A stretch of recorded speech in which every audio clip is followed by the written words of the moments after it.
Hey guys. So I had a report that yesterday the recording was so quiet, so I'm trying to get closer. So that means you get to see more of my face. Okay, so I'm gonna start reading. I'm gonna read for 15, and then I'll share a few thoughts, but it might not be the full 5 minutes of sharing because it's just me this morning. But it might be. Sometimes I like to ramble on, huh?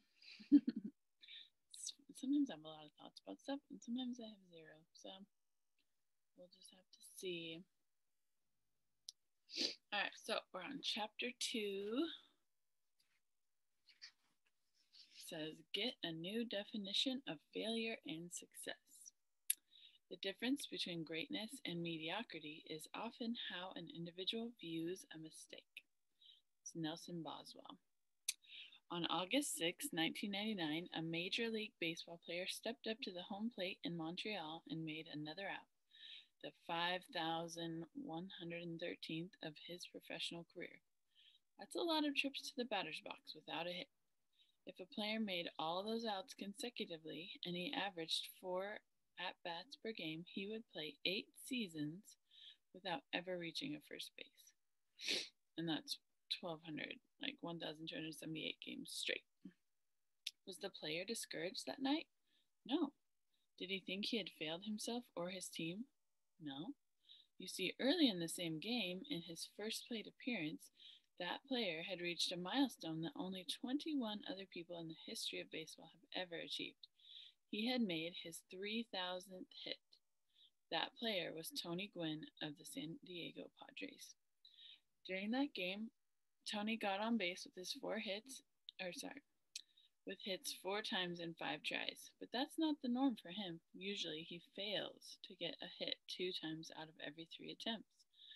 Those results may not sound very encouraging, but if you know baseball, you recognize that Tony's ability to succeed consistently only 1 time in 3 tries has made him the greatest hitter of his generation. And Tony recognizes that to get his hits, he has to make a lot of outs. I've been a Tony Gwynn fan for more than a decade. When I lived in San Diego, I had season tickets to the Padres game. I saw him play in his first game there, and I've continued to follow his career closely. As he approached his number 3,000, I knew I wanted to be at the game when he achieved that feat. On the day he was expected to achieve that milestone, I had just finished teaching leadership at a conference in Chicago, and I was to be speaking in Philadelphia the next day. I scrambled to change my plane tickets. Then I called my son in law, Steve, who was going to be at the next conference with me, to invite him along, and each of us hopped on a plane to Montreal for the game. As I traveled, I knew our schedule would be tight, but I figured we could make it. When we arrived at the airport, everything looked great, but after getting off the plane, Steve got tied up in customs. With the clock ticking away, I was pretty sure that we were going to miss Tony's first at bat. And sure enough, by the time we reached the stadium, he had already batted and hit number 3,000. How do you define failure? When we realized that we were probably going to miss Tony's historic moment, did we give up? No. When we got to the stadium and knew we had missed it, did we turn around and go home? No.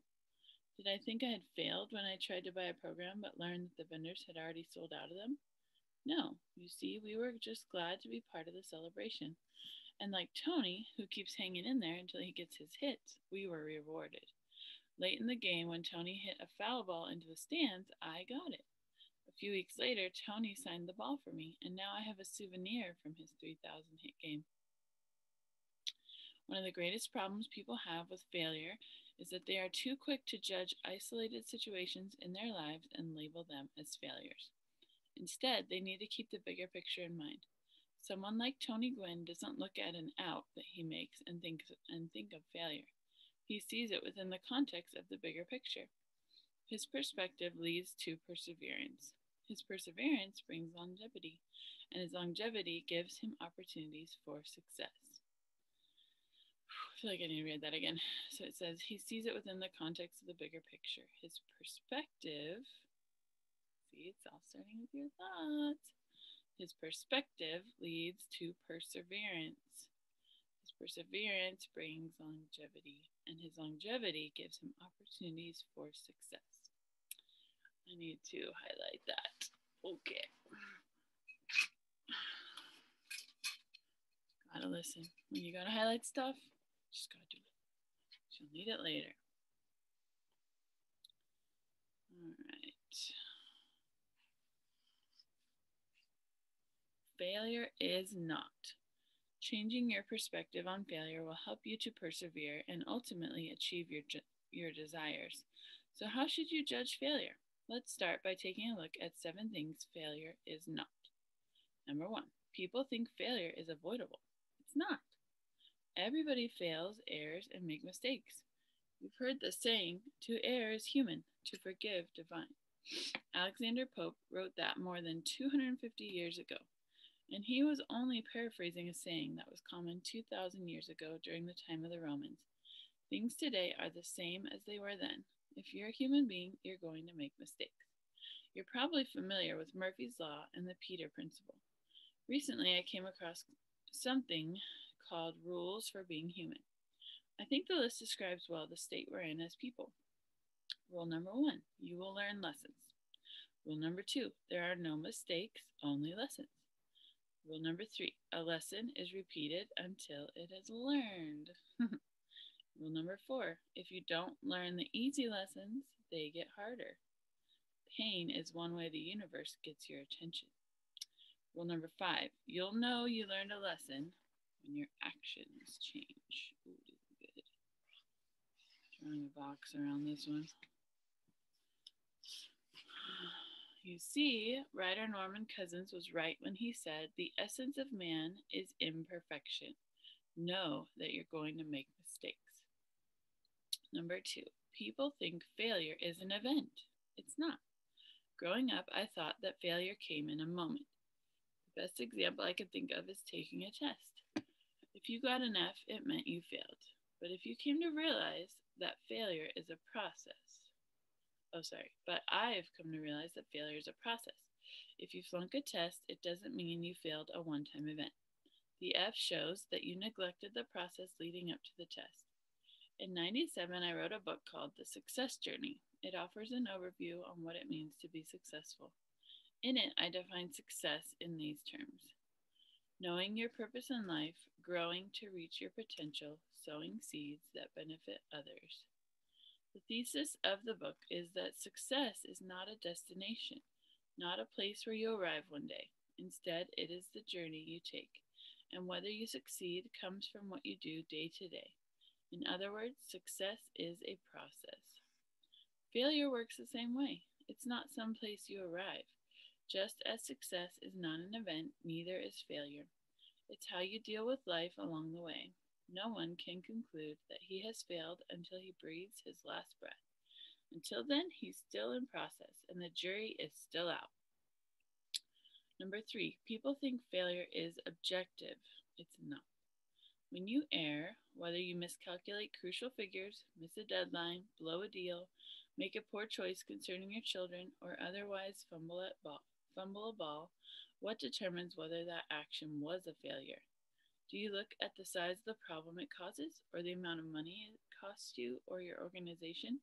Is it determined by how much heat you have to take from your boss or by the criticism of your peers? No, failure isn't determined that way. The answer is that you are the only person who can really label what you do a failure. It's subjective. Your perception of and response to your mistakes determine whether your actions are failures. Did you know that entrepreneurs almost never get their first business off the ground, or their second, or their third? According to Tulane University business professor Lisa Amos, the average for entrepreneurs is 3.8 failures before they finally make it in business. They are not deterred by problems, mistakes, or errors. Why? Because they don't see setbacks as failures. They recognize that 3 steps forward and 2 steps back still equals 1 step forward. And as a result, they overcome the average and become achievers. Number 4, people think failure is the enemy. It's not. Most people try to avoid failure like the plague. They're afraid of it, but it takes adversity to create success. NBA coach Rick Pitino states it even more strongly. Failure is good, he says. It's fertilizer. Everything I've learned about coaching, I've learned from making mistakes. People who see failure as the enemy are captive to those who conquer it. Herbert V. Brocknow believes the fellow who never makes a mistake takes his orders from one who does. Interesting. Observe any high achiever, and you'll discover a person who doesn't see a mistake as the enemy. That's true in any endeavor. Musicologist Eloise Ristad emphasizes that when we give ourselves permission to fail, we at the same time give ourselves permission to excel. So true with music. It's piano. I mean, you have to make lots and lots and lots of mistakes. It's normal. 5. People think failure is irreversible. It's not. There's an old saying in Texas. Doesn't matter how much you milk. Sorry, I can't talk to me. It doesn't matter how much milk you spill, as long as you don't lose your cow. In other words, mistakes are not irreversible. Keep everything in perspective. The problems come when you see only the spilled milk and not the bigger picture. People who correctly see failure take it in stride. Mistakes don't make them want to give up. Success doesn't make them think that they are set up. Every event, whether good or bad, is one small step in the process of living. Or as Tom Peters acknowledges, if silly things were not done, intelligent things would never happen. Number 6, people think failure is a stigma. It's not. Mistakes are not permanent markers. I love the perspective of the late Senator Sam Ervin Jr., who remarked, defeat may serve as well as victory to shake the soul and let the glory out. That's the way we need to look at failure. I think I need to read that again. Defeat may serve as well as victory to shake the soul and let the glory out. When you make mistakes, don't let them get you down, and don't let yourself think of them as stigmas. Make each failure a step to success. Number 7, people think failure is final. It's not. Even what may appear to be a huge failure doesn't need to keep you from achieving. Consider the story of Sergio Zyman. He was the mastermind behind New Coke, something that marketing consultant Robert McMath sees as one of the greatest product failures of all time. Zyman, who successfully introduced Diet Coke, believed that Coca-Cola needed to act boldly to reverse its 20-year market decline against its rival Pepsi. His solution was to stop offering the drink that had been popular for nearly 100 years, change the formula, and offer it as New Coke. The move was an abysmal failure that lasted 79 days in 1985 and cost the company about $100 million. People hated New Coke, and it caused Zyman to leave the company. But Zyman's problems with New Coke didn't keep him down. Years later, when asked if the venture was a mistake, Zyman answers, no, categorically. A failure? No. A blunder, a misstep, a bust? Another word between bust and something else, he replies. Now, if you say to me, the strategy that you guys embarked on didn't work, I'll say, yeah, it absolutely didn't work. But the totality of the action ended up being positive. Ultimately, the return of Coca-Cola Classic made the company stronger. Zyman's assessment was confirmed by Robert Giosito, the late chairman and chief executive of the Coca-Cola Company. He rehired Zyman at Coca-Cola in 1993. Judge the results. We get paid to produce results. We don't get paid to be right. It's so true. Like sometimes like a failure and going away from success like makes you want it that much more, or makes people like appreciate the old thing. Like it's true. Sometimes that break is what does it. It's all in how you look at it. If you tend to focus on the extremes of success and failure and to fixate on particular events in your life, try to put things into perspective. When you do, you'll be able to share the philosophy of someone such as the Apostle Paul, who was able to say, I have learned in whatever state I am to be content. And that was saying a lot, considering that Paul had been shipwrecked, whipped, beaten, stoned, and imprisoned. Throughout everything, his faith enabled him to maintain perspective. He realized that as long as he was doing what he was supposed to do, His being labeled success or failure by others really didn't matter. Every person's life is filled with errors and negative experiences. But know this, errors become mistakes when we perceive them and respond. Errors become mistakes when we perceive them and respond to them incorrectly. Mistakes become failures when we continually respond to them incorrectly. People who fail forward are able to see errors or negative experiences as a regular part of life, learn from them, and then move on. They persevere in order to achieve their purpose in life.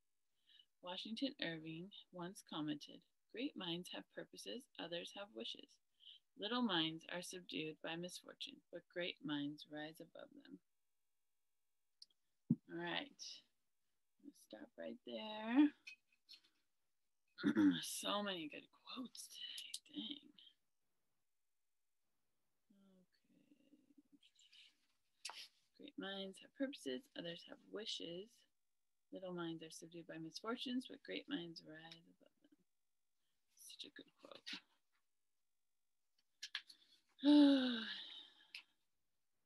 So interesting what our brains do, right? We want to fit everything into a box. Like, we just want everything to be labeled, and we want it to be like, this is good, this is bad. Like, we want it black and white, but it's not. It's not how life works. But our brains like crave that certainty of, this is bad, this is good, this is how we should do everything, this is not working, like, it's so fluid that, like, especially with our business, like, sometimes things will work and sometimes things won't work, and other times those things that didn't work for will work, and it's just about, like, not giving up and just keep trying. Well, that's all my thoughts on today. I hope that today you can encourage yourself and your kids to fail a whole bunch and learn from it and recognize it as not having to do with your character, but it's just choices and you learn from them. Like, your worth is already determined when you're born. Like, you're a child of God and you're amazing, and your choices don't change your worth at all because He loves us no matter what. That's something I try to remember when I'm starting to connect my choices with my worth. I do that a lot. I really do. But it's not helpful. All right, you guys. Hope you have an amazing Friday. I'm excited for today. It's going to be a good day. All right. Have a good one.